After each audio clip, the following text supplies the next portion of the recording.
नमस्कार.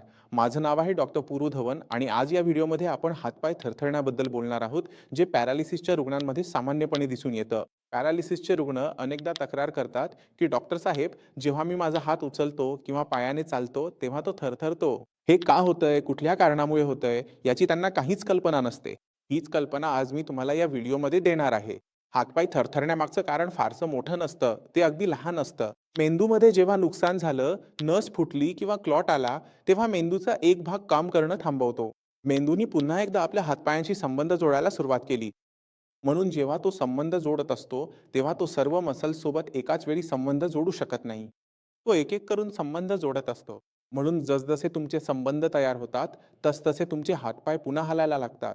मग आपण काय पाहतो, तर सर्व मसल्स एकत्र काम करत नाहीत. कधी-कधी असं होतं, की लहान मसल्समध्ये ताकद लवकर येते, मोठ्या मसल्समध्ये येत नाही किंवा मोठ्या मसल्समध्ये येते, पण लहान सपोर्टिंग मसल्समध्ये येत नाही आणि त्यामुळे काय होतं, हातपायात पूर्ण ताकद येत नाही. म्हणजे माझ्यासाठी हात वर उचलणं, चालणं जितकं सोपं आहे, तितकंच ते एका पक्षाघाताच्या रुग्णासाठी कठीण असतं. कारण त्याला कमी स्नायूंच्या मदतीने ते काम करावं लागतं. त्यामुळे त्याला जास्त जोर लावावा लागतो. त्याला तिथे जडपणा जाणवतो.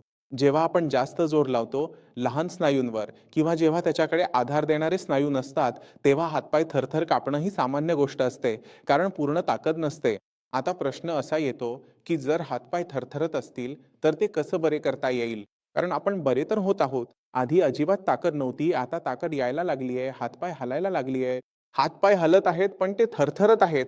तर जी सुधारणा तुम्हाला शून्यापासून थरथरण्यापर्यंत घेऊन आली होती ना, हीच सुधारणा तुम्हाला थरथरण्यापासून अगदी मजबूत, स्थिर हातापर्यंत घेऊन जाईल.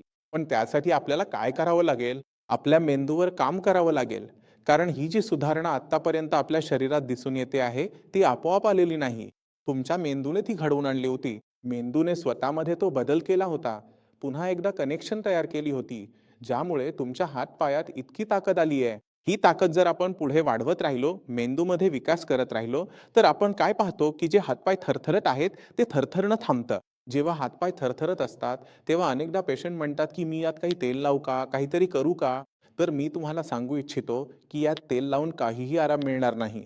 कारण कधीही तेल हे त्वचेतून आत जात नाही. तेलामध्ये जी उष्णता असते किंवा तेल लावताना आपण जी ऊब देतो, त्यामुळे स्नायूंना आराम मिळतो. ते रिलॅक्स होतात, सैल होतात, ज्यामुळे हातपाय हलवणं सोपं होतं. म्हणून हलक्या हाताने शेक देणं, मालिश करणं ही चांगली गोष्ट आहे. पण यात जर आपल्याला ताकद आणायची असेल, तर आपल्याकडे 2 मार्ग आहेत. पहिला आहे मेंदू. याबद्दल मी तुम्हाला आधीच सांगितलं आहे, की मेंदूमध्ये विकास झाला तर आपल्याला आराम मिळेल, कारण जास्त स्नायूंवर नियंत्रण येईल. दुसरा मार्ग असा आहे, की ज्या स्नायू सध्या काम करत आहेत, त्यांना मोठं करा. कारण आपला मेंदू आणि आपले स्नायू यांच्यात एक खास गोष्ट असते. आपण जितका जास्त वापर करतो, त्या तितकाच विकसित होतात आणि पूर्वीपेक्षा जास्त चांगलं काम करतात. जर तुम्ही काही काम करता, गणित शिकता, विज्ञान शिकता, संगीत करता, तर पहिल्या दिवशी आपण चांगले नसतो. पण जर आपण तेच काम पुन्हा-पुन्हा वारंवार करत राहिलो, तर आपला मेंदू विकसित होतो.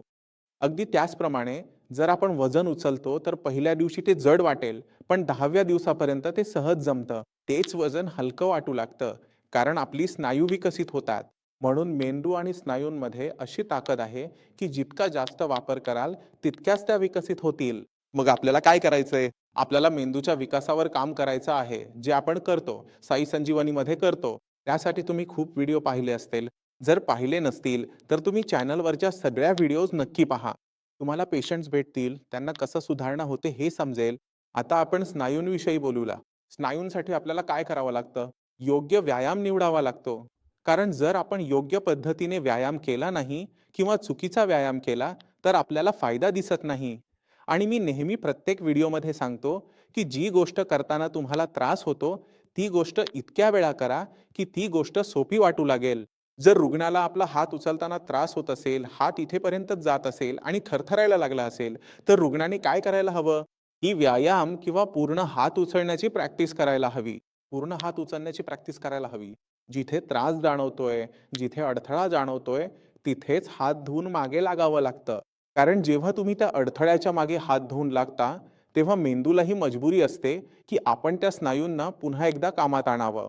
पुन्हा एकदा काम करण्यायोग्य बनवायचं असेल, तर मेंदू आणि स्नायूंना सिग्नल द्यावा लागतो, की आपल्याला कुठे सुधारणा हवी आहे. जर तुम्ही ही हालचाल केलीत, तर या हालचालीसाठी लागणाऱ्या स्नायूंचा विकास होईल.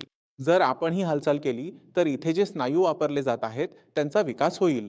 म्हणून तुम्हाला हे पाहावं लागेल, की हातपाय हलवताना तुम्हाला अडचण कुठे वाटते.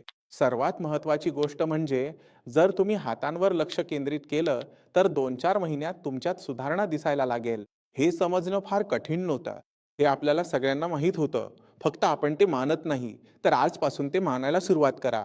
मी जे सांगतोय, जे समजावतोय, ते तुम्ही वापरा आणि स्वतःमध्ये जलद सुधारणा घ्या.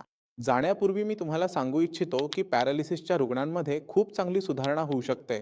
पण आपल्याला स्वतःवर काम करत राहावं लागतं. आपल्या मेंदूवर, आपल्या स्नायूवर. म्हणून रुग्णाला भेटा